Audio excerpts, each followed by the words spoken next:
Disputes come in all shapes and sizes, and my team of experienced lawyers are capable of dealing with almost all types. We will, wherever possible, try to resolve a matter without the dispute going through the court process, if at all possible. But if that does not prove possible, then we will tenaciously fight the client's corner. Before we are instructed by our client, they have very often attempted to settle the matter themselves, which is all to the good, if they are successful indeed in those discussions. But what if they're not? We sometimes find that in an attempt to settle the matter themselves, they have unwittingly shot themselves in the foot. That is because they may have said something that could be construed as being an admission in those settlement discussions, and the opponent will then seek to use that against them in any court proceedings.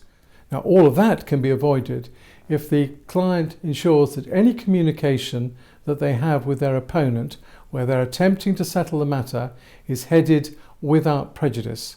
Those two words can save your bacon. So if you're writing an email or a letter, head it without prejudice. And if you're going to have a face-to-face meeting, or alternatively speak to someone on the telephone, start your conversation off by saying, "I wish to speak on a without prejudice basis."